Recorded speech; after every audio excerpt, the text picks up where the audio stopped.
একটা কাটিংয়ের গোড়া সেটটা নিচে যাবে এরকম। আমি এরকম নিচে ঢুকাই দিলাম। আমাদের 7 কাঠা জমিতে টোটাল কাটিং লাগছে হচ্ছে এইভাবে 2টা করে, মানে নিচে একটা গিরা থাকবে, উপরে একটা গিরা থাকবে। এই দেখেন এখানে একটা যে কুড়ি বলি আমরা, এইটা হচ্ছে গুরুত্বপূর্ণ একটা জিনিস, সাথে সাথে পানি দিয়ে দিতে হবে। আসসালামু আলাইকুম। আজকের ভিডিওতে ঘাস কিভাবে পরিপূর্ণভাবে লাগাতে হয় সেটা আপনাদেরকে দেখানোর চেষ্টা করব। প্রত্যেকটা ধাপ আপনাদেরকে সুন্দরভাবে আজকে আমরা দেখানোর চেষ্টা করব ইনশাআল্লাহ। তো চলুন শুরু করা যাক।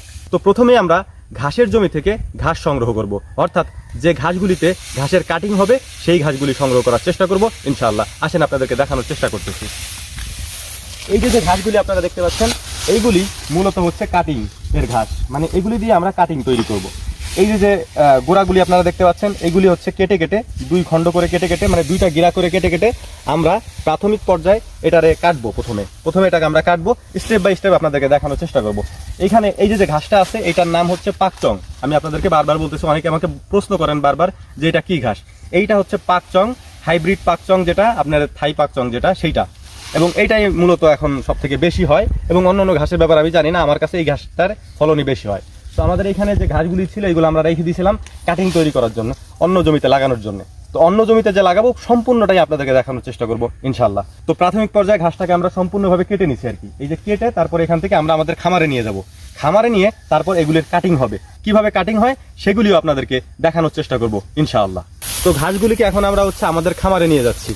তো এইটা হচ্ছে আমাদের ভ্যানে করে আমরা এখন এই ঘাসগুলিকে আমাদের খামারে নিয়ে যাচ্ছি। ঘাসের ক্ষেত থেকে ঘাসগুলি খামারে কেটে আনার পরে তারপরে আমরা কি করি আপনাদেরকে দেখাচ্ছি। এরপরে হচ্ছে এইগুলোকে আমরা বেছে ফেলি এইভাবে, হ্যাঁ, এইভাবে এরকম করে শক্ত অংশটা আর কি। এখান থেকে সব থেকে ভালো যেটা, ভালো বলতে এই যে আমি আপনাদেরকে দেখাচ্ছি, এই দেখেন এখানে যেটা ভালো, মানে যেটা শক্ত এবং যেটা হচ্ছে মোটা, সেইগুলোকে আমরা বাঁচবো, বাইসে এরকম রাখি। রাখার পরে এইখান থেকে কাঁচি দিয়ে অথবা এই যে দা আছে এখানে, দা অথবা কাঁচি দিয়ে এই যে এইখান থেকে ধরেন যে নরম অংশ সামনে যেটা আছে এটাকে আমরা কেটে ফেলে দিব। হ্যাঁ, আমি আপনাদেরকে দেখাইতেছি। এই যে 2টা কাটিং, এই 2টা এখন পরিপূর্ণ আর কি। এইগুলার এখন আমরা কাটিং কিভাবে বানাইতেছি আপনাদেরকে দেখাচ্ছি।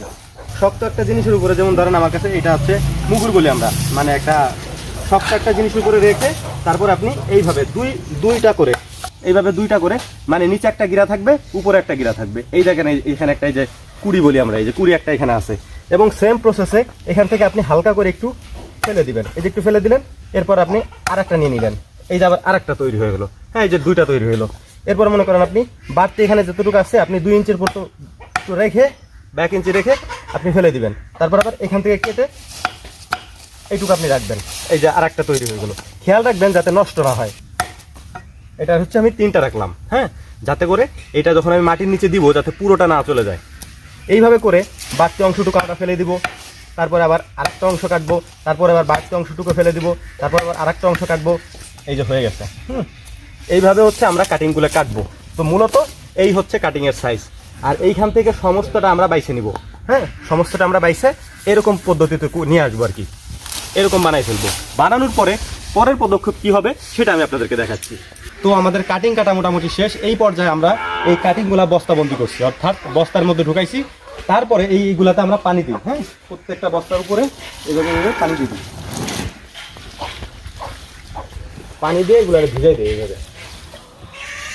আমি আপনাদেরকে অল্প দিয়ে দেখালাম, এটা সম্পূর্ণটাই ভিজাই দিতে হবে। হ্যাঁ, ভিজাই দেওয়ার পরে লাগানোর আগ পর্যন্ত, যতদিন ধরে আমরা লাগাবো না তো তার আগ পর্যন্ত এগুলো এখানে থাকবে এবং ছোট ছোট কুড়ি বের হয়ে যাবে এখান থেকেই। তারপরে আমরা জমিতে নিয়ে যাব, সেইগুলো আপনাদেরকে পরবর্তীতে দেখানোর চেষ্টা করতেছি ইনশাআল্লাহ। তো এই হচ্ছে আমাদের ঘাসের জমি। এইখানে হচ্ছে আমরা ঘাস লাগাবো। যে কাটিংগুলি আমরা কাটছি সেই কাটিংগুলি এইখানে লাগানো হবে আর কি। তো জমি রেডি করতেছি আমরা আর কি, চাষ দিয়ে। এখন জমি চাষ হচ্ছে ইনশাআল্লাহ। চাষ দেওয়ার পরে এই জমি ফুল রেডি হওয়ার পরে আমরা এইখানেই ঘাস লাগাবো। ঘাস লাগানোর প্রত্যেকটা প্রসেস, কতটুকু দূরত্বে লাগাই, কিভাবে পানি দেই, সেটাও আপনাদেরকে দেখানোর চেষ্টা করবো ইনশাআল্লাহ। আপাতত আমরা চাষ দেওয়ার কাজটা কমপ্লিট করি। তো এখন আমরা সার দিব। সারের প্রথমেই আমরা দিচ্ছি হচ্ছে ডিআইবি অথবা ডিএপি অথবা মাইটা সার যেটাকে বলি। নিচে এই যে কালো যেটা, ওই কালোটা হচ্ছে ডিএপি আর কি, হ্যাঁ, নিচেরটা। আর উপরেরটা হচ্ছে পটাশ হচ্ছে 7 কেজি। আর ডিএপি যেটা কালো সার সেটা হচ্ছে এখানে আমরা দিচ্ছি হচ্ছে 14 কেজি। টোটাল হচ্ছে 21 কেজি সার দিচ্ছি। আমাদের এইখানে টোটাল জায়গা হচ্ছে 18% বা 17% মতো। আপনাদের যদি আমি কাঠাই বলি তাহলে এখানে 7 কাঠার মতো জমি আছে। 7 কাঠায় আমরা দিতেছি হচ্ছে 21 কেজি, কাঠা প্রতি 3 কেজি করে পড়তেছে। আমরা চেষ্টা করতেছি একটু কম দেওয়ার জন্য, এটার কারণ আমি আপনাদেরকে বলতেছি। তো এইখানে পানি ছিটানো হচ্ছে, পানি ছিটানোর কারণ হচ্ছে যাতে লাল সার এবং কালো সারটা একসাথে মিক্সড হয়ে যায়। কারণ হচ্ছে লাল সারটা হচ্ছে একেবারে পাতলা মিহি একবার ইসের মতো, পাউডারের মতো, যে কারণে দুইটার সাথে মিশবে না, এই কারণে হচ্ছে পানিটা ছিটানো হয়। ব্যাস, পানি ছিটানোর পরে এটারে মিক্সড করে দেওয়া হচ্ছে কীভাবে দেখেন, যাতে করে ওইটা মানে কালো সারের সাথে লাল সারটা মিশে যায় আর কি। এটা যারা জানেন না জেনে নেবেন। যদি আপনারা ওই যে লাল সার যেটা আমরা বলি পটাশ, ওই পটাশ যদি আপনারা কোনো সারের সাথে বুনেন, তাহলে এইভাবে হালকা একটু পানি ছিটিয়ে নেবেন, দেখবেন যে পুরোপুরি মিশে যাবে। দেখেন এখন প্রত্যেকটা সারের সাথে সার মিশে গেছে, পানি দেওয়ার কারণে আঠার মতো মিশে গেছে। তো এটা একটা পদ্ধতি আর কি, তাহলে হচ্ছে সব জায়গায় সমান পরিমাণে পড়বে। এটা হচ্ছে মামার টেকনিক। তো মামা হচ্ছে সার বুনে দিচ্ছে প্রথমে, কারণ এইখানে আমরা একটু সার কম বুনতেছি। এর কারণ হচ্ছে এই জায়গাটা হচ্ছে আপনার, আমি যদি আপনাদেরকে বোঝানোর চেষ্টা করি, মূলত এই জায়গাটাতে মূলত ছিল হচ্ছে কলা গাছ লাগানো। হ্যাঁ, ওই যে ওই পাশে আপনারা দেখতে পাচ্ছেন কলা গাছ লাগানো আছে, মানে যে জমি আর কি ছিল এখানে, অর্ধেকটাই ছিল কলা গাছ লাগানো, অর্ধেক না পুরোটাতেই কলা গাছ লাগানো ছিল। তো এখন বাকিটাতে মানে অর্ধেকটা আমরা নিছি আর অর্ধেকটা আরেকজনের।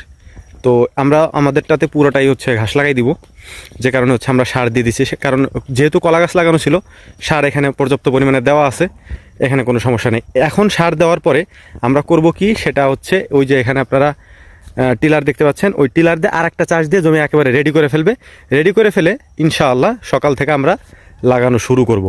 তো ফাইনালি আজকে আমরা ঘাসের কাটিং লাগাচ্ছি আর কি। মূলত আমরা যে ঘাসের কাটিংগুলি কাটছিলাম সেগুলোকে বস্তাবন্দি করে রাখার পরে পানি দিয়ে রাখছিলাম। এরপরে হচ্ছে সেগুলোকে আমরা আজকে নিয়ে আসছি জমিতে। এই যে আমাদের জমি, এখানে লাগানো হচ্ছে, অলরেডি অর্ধেক লাগানো হয়ে গেছে। আমি আপনাদেরকে দেখাবো এখন কিভাবে হচ্ছে আমরা এই ঘাসের কাটিংগুলো লাগাচ্ছি। আমি আপনাদেরকে বলছিলাম যে পানি দিয়ে ভিজাই রাখতে, দেখেন পানি দিয়ে ভিজে রাখলে কি হয়, এই দেখেন এই যে কুড়িগুলো জ্বালাই গেছে, দেখছেন। এখন যদি আমরা আরো 2-3 দিন রাখতাম তাহলে এটা আরো বড় হয়ে যেত, কিন্তু আমাদের জমি যেহেতু রেডি সেহেতু হচ্ছে আমরা এখনই লাগাই দিতেছি আর কি। হ্যাঁ, আমরা আজকেই পানি দিয়ে দিব, যে কারণে হচ্ছে আমাদের আর সমস্যা নেই। এখানে যে বস্তাগুলো রেডি আছে, আমরা বস্তা ভরে ভরে নিয়ে আসছি আর কি। তো আসেন আপনাদেরকে আমি লাগাই দেখাই প্র্যাকটিক্যালি, আসলে আপনারা কিভাবে লাগাবেন। অনেকের প্রশ্ন থাকে ভাই কিভাবে লাগাবো, আমি আপনাদেরকে দেখাচ্ছি। অলরেডি এই পর্যন্ত লাগানো হয়ে গেছে আর কি। হ্যাঁ, তো এই যে হচ্ছে একটা সুতলি নিয়ে নিছি আমরা, হ্যাঁ, যাতে সোজা হয় আর কি। এই যে মামা একটা সুতলি নিয়ে নিছে, একেবারে ওই মাথা থেকে এই মাথা পর্যন্ত সুতলি দিয়ে, তারপর একটা কাঠি নিয়ে নিছি 1 হাতের পরিমাণে, এটা মাইকে দিচ্ছি আর কি, 1 হাত পরিমাণে এদিক ওদিক। আমি লাগাই আপনাদেরকে দেখাইতেছি। আচ্ছা, আমি আপনাদেরকে দেখানোর জন্য দেখাচ্ছি আর কি, মূলত আমরা কিভাবে লাগাইতেছি। এই যে 2টা কাটিং ধরেন, এই যে হচ্ছে 2টা কাটিং। হ্যাঁ, এই 2টা কাটিং রে আমরা এই যে এটা হচ্ছে মাপের জিনিস, যেহেতু মাপের, এটা যদি মাইপে নেন 1 হাত পরিমাণ, এই 1 হাত পরিমাণ এখানে দিলে এটার বাইরে আমরা দিব। কাটিংটা কিভাবে লাগাই সেটা আমি আপনাদেরকে দেখাচ্ছি। একটা কাটিং হচ্ছে নিচে যাবে। হ্যাঁ, এই যে একটা কাটিং এর গোড়া সেটটা নিচে যাবে, এরকম আমি এরকম নিচে ঢুকাই দিলাম। এরপরে যে মাটি আছে, মাটি দিয়ে এটারে হালকা ঢেকে দিলাম। হ্যাঁ, এটা ঢাকা হয়ে গেল, ধরেন ঢেকে দিলাম একটু, হালকা একটু 1 ইঞ্চি বা 2 ইঞ্চি পরিমাণে আপনি জাগনা রাখলেন। এরপরে যার একটা কাটিং আছে, এটা আমরা ক্রস করে দিব এইভাবে। হ্যাঁ, ক্রস করে কীভাবে দেবো সেটা আপনাদেরকে দেখাচ্ছি। ক্রস করে হচ্ছে এইভাবে দিব এটারে। হ্যাঁ, এই যে ক্রস করে দিলাম, ক্রস করে দিয়ে যে ফাঁকা জায়গাটা থাকে এটা আমরা মাটি দিয়ে আটকাই দিলাম। এরপরে এটা মোটামুটি কমপ্লিট। তো এখানে যা লাগানো হয়েছে সবই হচ্ছে এই পদ্ধতিতে লাগানো। হ্যাঁ, আপনারা দেখেন এই যে মামা লাগাইতেছে সেটাও আপনারা দেখবেন। আমি তো স্লো দেখালাম, মামা দেখেন কি দ্রুত লাগাই ফেলাতেছে এইগুলা। তো এইটাই হচ্ছে মূলত ঘাস লাগানোর মেন পদ্ধতি। আমি আপনাদেরকে খড়িটা দিয়ে দেখাই। এই যে খড়িটা আছে, মানে খড়ি বলতে এটা হচ্ছে মাপের, আমরা 4 দিকে হচ্ছে 1 হাত পরিমাণ রাখছি। এটা হচ্ছে 1 হাতের একটা খড়ি। আমার হাত হচ্ছে 18 ইঞ্চির, মামার হাত হচ্ছে 19 ইঞ্চির, এটা একটু বড়, মামা আমার থেকে একটু লম্বা।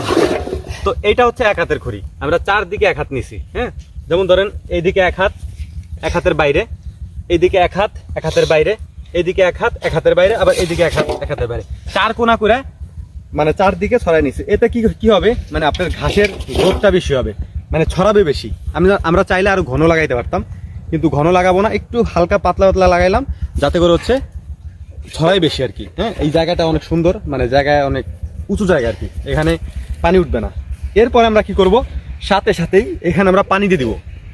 এখানে যদি আমরা সাথে সাথেই পানি দিয়ে দিই, তাতে উপকার কি হবে, এই কাটিংগুলো শুকায় যাবে না আর কি। তো এইটা হচ্ছে গুরুত্বপূর্ণ একটা জিনিস, সাথে সাথে পানি দিয়ে দিতে হবে। আমাদের লাগানো প্রায় অর্ধেক শেষ, আপনারা দেখতেছেন। এই যে হচ্ছে জমির এই পর্যন্ত লাগানো হয়েছে। হ্যাঁ, এই পর্যন্ত লাগানো হয়েছে, বেশি অর্ধেক না, অর্ধেক হয়েছে আর কি। আর বাকি অর্ধেক আছে, অর্ধেক হওয়ার পরে আমরা পানি দিয়ে দেবো, সেটাও আপনাদেরকে দেখাবো ইনশাআল্লাহ। তো আলহামদুলিল্লাহ আমাদের ঘাসের কাটিং লাগানো